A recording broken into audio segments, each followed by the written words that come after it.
All right, we're going to begin this hour with the man at the center of a huge debate among Democrats, Michigan Senate candidate Dr. Abdul El-Sayed, who is narrowly ahead in the race to be his party's nominee. CBS News says the race is still too close to call. El-Sayed is a progressive, and his win would be a very big deal for the party's left. Dr. Abdul El-Sayed joins us now from Detroit. Good morning, sir. Good to see you. Good morning, Vlad. So, as you know, this race is much closer than polling suggested. Have you at all heard from Congresswoman Stevens? We haven't had a chance to talk. It's been about 6 hours since NBC called it last night.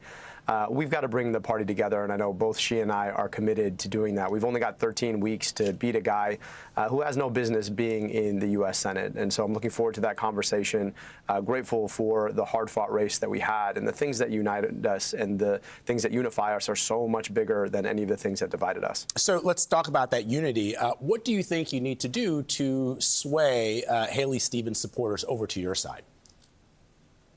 Well, Vlad, I'll tell you this. We set out 13 months ago, 15 months ago now, to build a movement, to get money out of politics, put money in your pocket, pass Medicare for all. Mike Rogers is a guy who wants to put more money in politics. He is dead set on taking money out of your pockets by colluding with some of the worst folks and the worst corporations who've taken money out. And if he had his way, would have Medicare for none. So I think the things that bring us together are so much bigger. And the focus that we need to have to take on Mike Rogers and the Trumpism that he's chosen to represent are the things that are going to bring us together. There's a lot of healing to do after a hard-fought primary like this. But I have said that this is a big, open movement. We welcome anybody and everybody who understands that we need a government of the people, by the people, and for the people to it. And I'm looking forward to welcoming our new friends to this coalition to beat Mike Rogers in the fall. All right, Doctor, let's talk about Haley Stevens and the fact that she was obviously pro-Israel. You've been very clear about pulling back the spending for countries like the state of Israel. But what would you say to some of her supporters who see Israel as a key ally of the United States and that they deserve our financial support? I know that you've gone on the record to say that you think that that money that we spend should be spent and invested here in the United States. But many people see that as a false choice. The federal budget is nearly $7 trillion. Many voters would say that the United States can invest at home while also supporting allies whose security interests advance America's own. How do you address that? Well, Vlad, I'll tell you this. I'm coming to you from Detroit. I can go 5 minutes in almost any direction. I can show you a school that looks like it did 50 years ago. And when you talk about improving that school, everybody asks, well, how are you going to pay for that? I just don't know why we don't ask the same question when it comes to unconditional foreign military aid for any country. That's Israel, sure, but that's also Egypt, where my family immigrated from.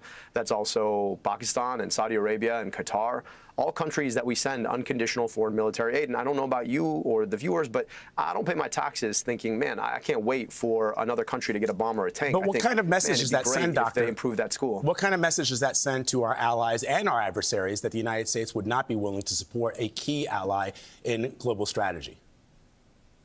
Well, I think it would send that we're about principle. If you're going to use the money that we send you to do apartheid and genocide, then you should think twice about getting our funding. And also think about the message that that sends to families who are in need in our own communities. It says that we see you. You have been contributing to our tax base for a very long time, and you haven't been getting the deal that you deserve. It says that we really are about trying to make your life more affordable, trying to make sure that you have the resources you need.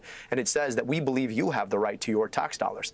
And so I think too often we're too worried about what something says to someone else. We're not as worried about what we say to people who are struggling for the ability to afford the basic things that they need for a dignified life. We are in an affordability crisis right now. It is past time for us to prioritize spending on the things that make people whole, guaranteeing their health care, making sure that they have housing and good schools, making sure they can breathe clean air and drink clean water, standing up to the corporations and special interests who have corrupted our politics for far too long. Dr. El-Sayed, Nichelle Turner here. You spoke just a minute ago about wanting to have a big coalition, but members of the Democratic establishment seemingly pulled together to try and defeat you. Chuck Schumer, Gretchen Whitmer, Jim Clyburn, all of those folks. What is your message to them today after seeing the race that you have run? Look, we have an opportunity right now to remember what it is that we're up against. We're up against a historically corrupted president, a guy who made $2.2 billion on his office in just the first year alone. We're up against a movement to squash democracy itself. And whatever we may differ on, it is so much smaller than what we agree on. So I'm looking forward to locking arms to defeat Mike Rogers and to beat Trumpism, to hold him accountable for the next several years, and to elect a president who believes in the value of democracy and wants to take on the responsibility of providing people health care and standing up for things like good schools and opportunity in our country. So I hope that today we can come together. So, Doctor, do you think that it's time for Chuck Schumer to step aside? Do you think that Chuck Schumer has the pulse of the Democratic Party? Well, look, I've said very clearly that I think Senator Chris Van Hollen would be an amazing Senate Majority Leader. But right now, we have a job to do, and that's to beat Mike Rogers in the fall. That's what I'm focused on. I'm hoping that anybody and everybody who's committed to doing that comes together. I know Senator Schumer and I are united in that goal, and I'm looking forward to working together to get that done. All right, Dr. Abdul El-Sayed, thank you very much for spending some time with us this morning. We appreciate it. Thank you.